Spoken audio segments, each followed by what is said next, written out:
Assalamualaikum warahmatullahi wabarakatuh. Perkenalkan, nama saya Muhammad Dafar Rozi dari kelas SI 4802 dengan NIM 1020224151. Di sini saya akan mempresentasikan laporan ujian tengah semester Sistem Basis Data dengan judul Rancangan Sistem Informasi Manajemen Transaksi Pembayaran Pasien Pembayaran Sehat. Dengan dosen pengampunya yaitu Ibu Zalina Fatima Azahra, Eskom Master MT. Oke. Pada bab 1 ini kita akan menjelaskan tentang Entity Relationship Diagram atau ERD. Yang pertama ini ada entity dari pasien 151. Yaitu memiliki atribut yaitu ID pasien, primary key, dan atribut nama pasien. Pada ID pasien ini kita garis bawahi karena dia sebagai kunci untuk menghubungkan ke eh, entitas yang lainnya. Oke, selanjutnya ini si pasien 151 ini dia berhubungan dengan entitas dari transaksi 151, di mana eh, di dalam entitas transaksi 151 memiliki atribut yaitu berupa ID transaksi primary key dan ID pasien, kemudian waktu transaksi. Di dalam entitas transaksi 151 ini terdapat dua kunci utama yaitu ID transaksi dan ID pasien. Kemudian transaksi 151 ini berhubungan dengan detail transaksi 151, di mana nantinya detail transaksi 5151 ini memiliki 5 atribut, yaitu ID detail, primary key, ID transaksi, foreign key, ID layanan, foreign key, dan jumlah, dan terakhir adalah total. Kemudian ID transaksi ini merujuk pada layanan 151, di mana layanan 151 ini memiliki beberapa atribut, yaitu seperti ID layanan, nama layanan, biaya layanan, ID kategori, dan ID unit. Yang di garis bawah ini kita itu sebagai kunci utama ya teman-teman untuk menghubungkan ke entitas atau tabel yang lainnya. Kemudian di bawahnya itu layanan 151 ini disediakan ke unit 151, di mana kita memakainya manage one. Di dalam unit 151 ini terdapat dua atribut saja, yaitu nama unit dan ID unit. Kita memakai kunci juga ya garis bawah ini dan primary key. Kemudian di layanan 151 ini berhubungan dan termasuk ke dalam kategori 151 yang mengeluarkan dua atribut, yaitu ID kategori primary key dan nama kategori.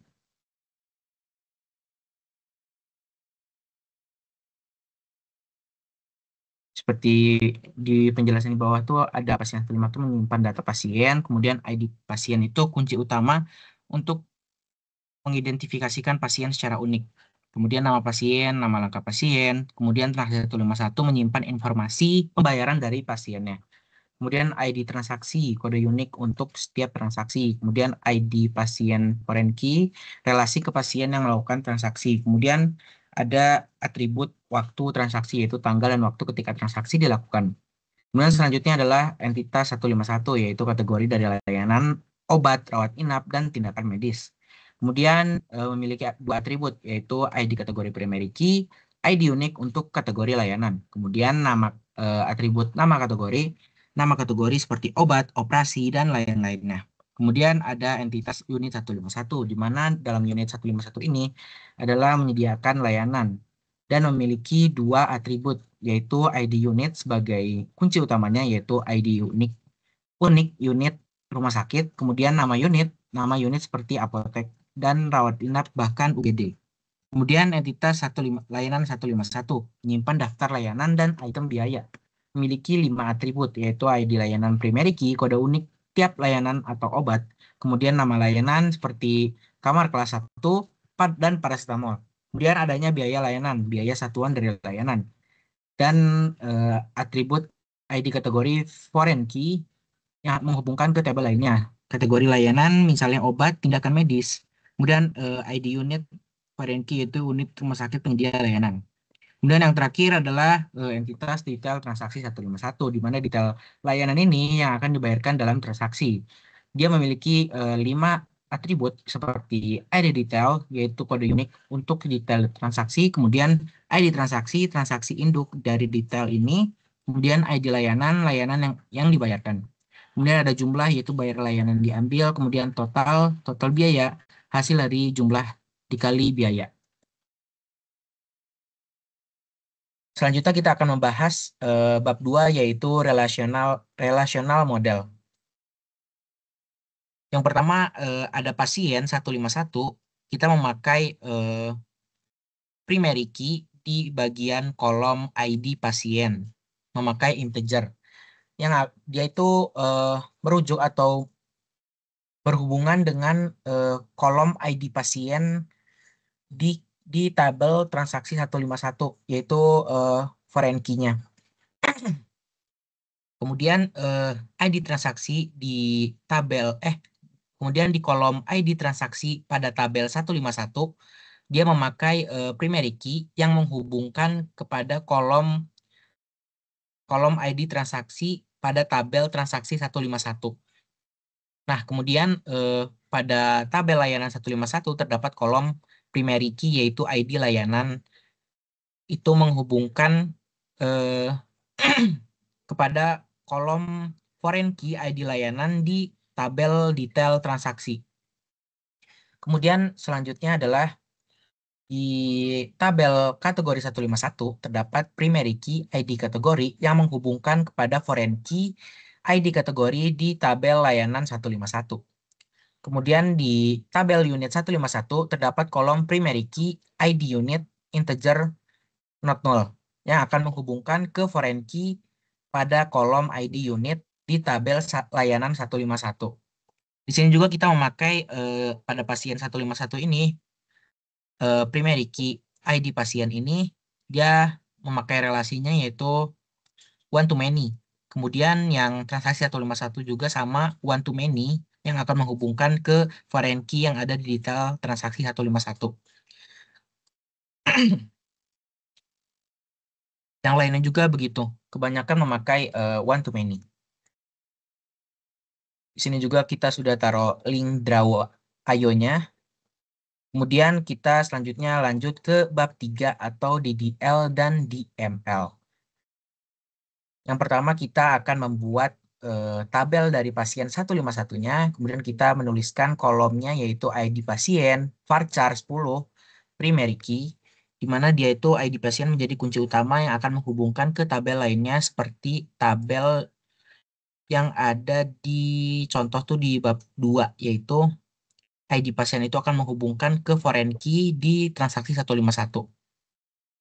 Kemudian kita membuat kolom nama pasien dengan panjang nilainya yaitu varchar 50. Kemudian di sini ada screenshotannya yaitu berupa inputan di SQL PHP MyAdmin. Kemudian ini setelah sukses kita menginputkan query tadi. Kemudian selanjutnya kita akan membuat tabel dari transaksi 151. Di sini kita akan membuat kolom dari ID transaksi, kita memakai panjang nilainya varchar 10, dan kita memakai primary key yang akan hubungkan ke tabel lainnya. Kemudian di sini ada kolom ID pasien dengan panjang varchar 10. Kemudian ada kolom waktu yaitu transaksi, kita memakai date time untuk menampilkan data beserta kita akan menampilkan tanggal dan waktu secara real time. Kemudian di sini kita memakai foreign key dari ID pasien 151 pada tabel sebelumnya tadi yang udah kita tulis dengan primary key-nya. Itu reference dari tabel pasien 151-nya. Kemudian ini sama seperti tadi, yaitu di mana kita tuh menginput query yang sudah kita buat tadi ke dalam SQL-nya. Kemudian kita pencet go, maka dia akan mengeluarkan hasilnya. Jika berhasil seperti ini. Jika tidak berhasil, maka dia akan error. Kemudian selanjutnya kita akan membuat create table kategori 151, di mana kita akan membuat tabel dari kategori 151 dengan kita membuat kolomnya juga yaitu ID underscore kategori. Panjang nilainya yaitu varchar 10, kita memakai primary key yaitu sebagai kunci utamanya akan menghubungkan ke tabel lainnya. Kemudian kita di sini akan membuat kolom nama kategori dengan eh, panjang nilainya yaitu varchar 50. Ini sama seperti tadi. Kemudian kita selanjutnya akan membuat tabel unit 151 dengan kolomnya yaitu ID unit, panjang nilainya yaitu varchar 10 menggunakan primary key. Kemudian di sini kita membuat kolom juga nama underscore unit, panjang nilainya yaitu varchar 50. Oke, yang berikutnya juga sama screenshotannya seperti penjelasan yang sebelumnya. Kemudian di sini kita akan membuat tabel dari layanan 151, di mana ID layanan varchar 10 menggunakan primary key. Kemudian membuat kolom layanan varchar dengan panjang nilainya yaitu varchar 50. Kemudian kita membuat kolom biaya layanan menggunakan integer. Kemudian kita membuat kolom ID kategori panjang nilainya adalah varchar 10. Kemudian kita akan membuat kolom juga ada ID unit, panjang nilainya varchar 10. Nah, untuk yang di bawahnya ini, lain yang di bawahnya ini adalah foreign key, di mana eh, ID kategori dari tabel layanan 151 ini merujuk pada tabel kategori 151, yaitu eh, tabel kategori yang sudah kita buat sebelumnya tadi di sebelah sini.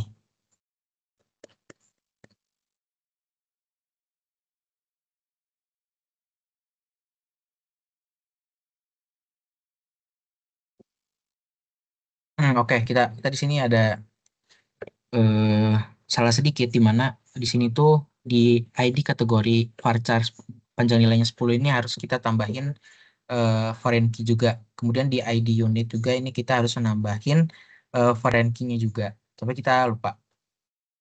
Kita ini juga merefer pada unit 151. Untuk query yang selanjutnya kita membuat detail transaksi 151 di mana ada kolom ID detail, ID transaksi, dan ID layanan, jumlah, dan total. Di detail ini kita memakai primary key, kemudian ada foreign key-nya juga di mana dari ID transaksi dan layanan ini merujuk pada transaksi 151 dan tabel layanan 151 dan transaksi 151. Di sini juga kita lupa untuk memasukkan foreign key-nya pada query yang ID transaksi dan ID layanan.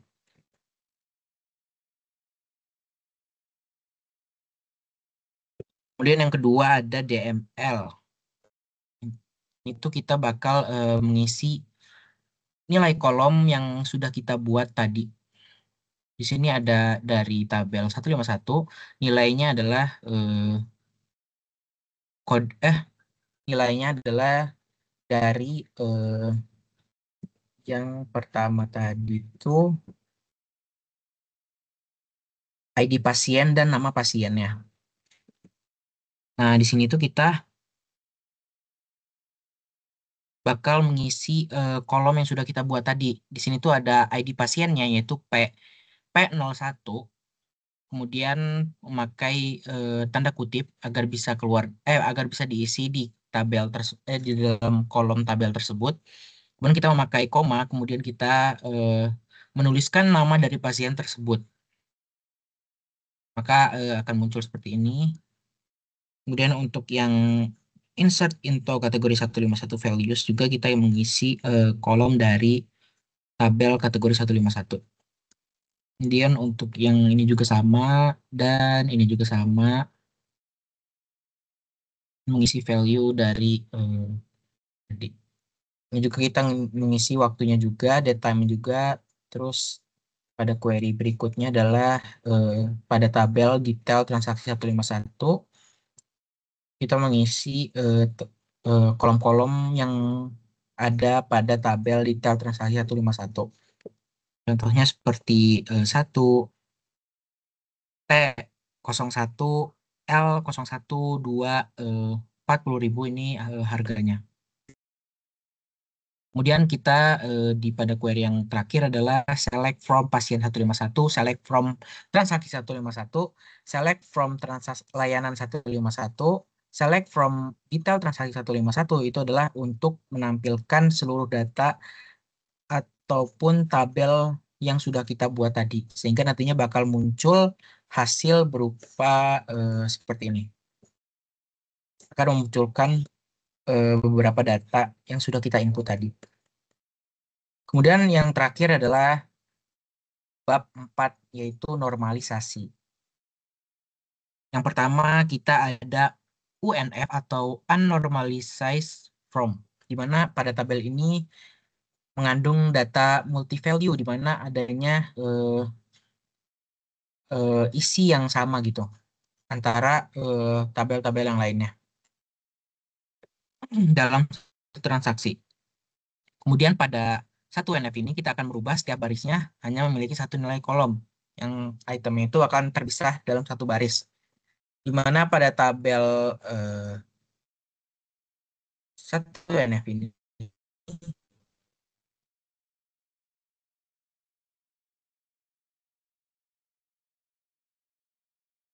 maaf ya, ini saya salah nulis. Nah, ini setiap kolom memiliki nilai tunggal atau value atomic value. Layanan yang dibayar dalam satu transaksi dipisah menjadi beberapa baris dan masih ada redundansi data pasien dan transaksi yang berulang di setiap baris layanan. Pada tahap ini juga masih ada pengulangan data pasien dan transaksi di setiap barisnya. Kemudian selanjutnya ada 2NF atau Second Normal Form, di mana pada pemisahan tabel berdasarkan ketergantungan parsialnya. Yang pertama ada tabel pasien 151 yang memuat kolom ID pasien dan kolom nama pasien. Kemudian yang selanjutnya adalah transaksi 151, ID transaksi, dan ID pasien. Ada kolom juga, ada kolom waktu transaksi. Di mana si tabel pasien 151 ini, dia itu berhubungan dengan kolom yang ada di tabel transaksi 151 ini. Di mana ini tuh merujuk pada ID pasien yang ada di tabel transaksi 151 ini. Kemudian yang selanjutnya adalah tabel detail transaksi 151.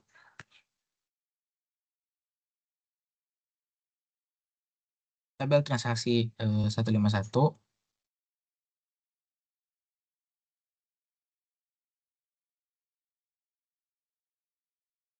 51 ini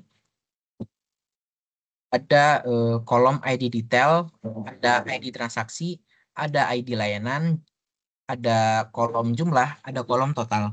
Kemudian pada tabel layanan 151 ini ada kolom ID layanan, kolom nama layanan, kolom biaya layanan, kolom ID kategori, dan kolom unitnya. Di mana pada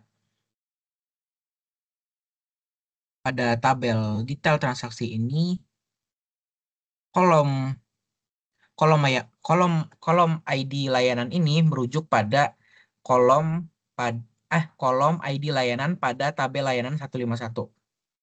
Di sini juga kita menuliskan penjelasannya pada tahap 2 NF ini kita mulai memecah data menjadi beberapa tabel berdasarkan entitas yang memiliki makna tersendiri seperti pasien, transaksi, layanan, dan detail transaksi.